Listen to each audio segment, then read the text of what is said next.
তোমরা জানো এবছর আহমেদাবাদে এয়ার ইন্ডিয়ার একটা প্লেন দুর্ঘটনার মুখে পড়ে এবং প্লেনের একজন যাত্রী বাদে সবাই মারা যান। আমাদের ভারতবর্ষের বুকে ঘটে গেল একটা বেদনাদায়ক দুর্ঘটনা।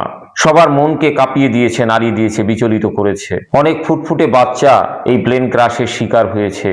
সত্যি খুবই প্যাথেটিক ছিল।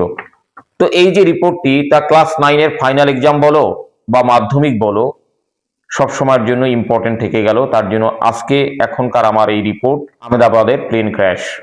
তোমরা রিপোর্টটি দেখো এবং আমার পড়াটা মন দিয়ে শোনো। আমি টাইটেল দিয়েছি ট্র্যাজেডি কামস ডাউন। অবশ্যই তোমরা ক্যাপিটালে টাইটেল দেবে, তারপরে একটা সাবটাইটেল দেবে। আমি ওখানে বুলেটটা পুট করতে ভুলে গিয়েছিলাম, তোমরা একটা বুলেট দেবে, একটা সার্কেল করে সেটাকে ভরাট করে তারপর লিখবে 241 ফিয়ার ডেট।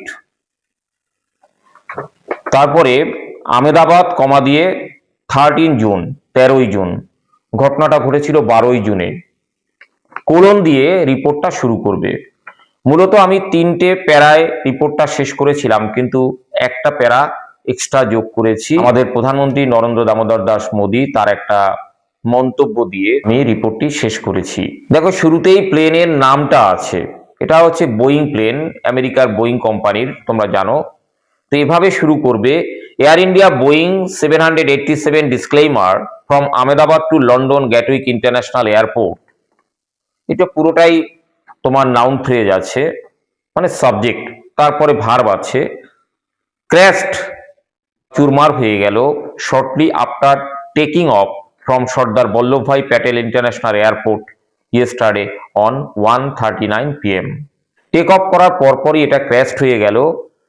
কোথা থেকে টেক অফ করলো? আহমেদাবাদের সর্দার বল্লভভাই প্যাটেল ইন্টারন্যাশনাল এয়ারপোর্ট থেকে ইয়েস্টারডে অন 1:39 PM, 1:39। তারপরে সেকেন্ড প্যারা, the aircraft carrying 2042 passenger including 12 crew members. এই এয়ারক্রাফটটি 242 জন যাত্রী বহন করা বিশিষ্ট এয়ারক্রাফটটি, যার মধ্যে ছিল 12 জন ক্রিউ মেম্বার্স। ক্রিউ মেম্বার জানো যে পাইলট থেকে শুরু করে তার যে অ্যাসিস্ট্যান্ট যারা থাকে এদেরকে ক্রিউ মেম্বার বলা হয়। তো 12 জন ক্রিউ মেম্বার সহ 242 জন যাত্রী বিশিষ্ট এই এয়ারক্রাফটটি ক্র্যাশড ইন দা মেঘানীনগর এরিয়া। এটা ক্র্যাশড হয়ে গেল, মানে বিস্ফোরিত হয়ে ভেঙে টুকরো টুকরো হয়ে গেল, চুরমার হয়ে গেল ইন দা মেঘানীনগর এরিয়া, মেঘানীনগর এরিয়ায়। স্পার্কলিং, স্ফুলিঙ্গ তৈরি করে, এ ম্যাসিভ ফায়ার, একটা প্রকাণ্ড আগুনের স্ফুলিঙ্গ তৈরি করে, আগুনের বল তৈরি করে, intensified by the plane's heavy fuel load, যেটা কিনা আরো বর্ধিত হলো, বেড়ে গেল প্লেনের যে হেভি ফুয়েল লোড, ভারী জ্বালানির যে লোড, তার দ্বারা। কারণ এই প্লেনটি লন্ডনে যাচ্ছিল, তো টেক অফ করার সাথে সাথে যেহেতু ক্র্যাশড হয়ে যায়, তাহলে পুরো জ্বালানিটা ওর মধ্যে মজুদ ছিল, তার জন্য ওখানে একটা বিরাট আগুনের বলয় তৈরি। তারপরে দেখো, একটা দুর্ঘটনার পরে সেখানে বিভিন্ন এমার্জেন্সি সার্ভিস, রেস্কিউ অপারেশন হয়, সে সম্বন্ধে কিছু লিখতে হয়। তো আমি লিখেছি emergency services including 6 NDRF teams. যে জরুরি যে পরিষেবা, তার মধ্যে রয়েছে 6টা NDRF teams, national disaster rescue force, এরা রয়েছে। Fire engines, ambulances and police units were quickly mobilised, দ্রুত সেখানে গেল ফর রেস্কিউ অপারেশন, উদ্ধার অভিযানের জন্য।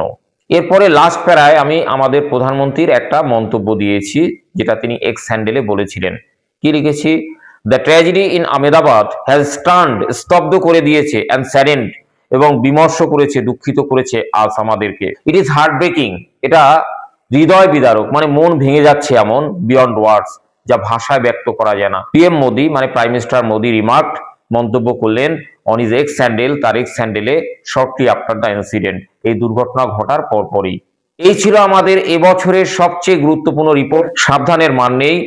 এবছর রিপোর্ট যদি আসে তবে সেটা মাধ্যমিকের ক্ষেত্রে হ্যাট্রিক চান্স হবে, কারণ বিগত 2 বছর পরপর রিপোর্ট এসছে, তার জন্য সাবধানের মান নেই। আবারও বলছি, অবশ্যই তোমরা এই রিপোর্টটি পড়ে যেও। আর তোমরা যারা 9-এর ফাইনাল এক্সাম দিচ্ছ তারাও এই রিপোর্টটি দেখে যাবে।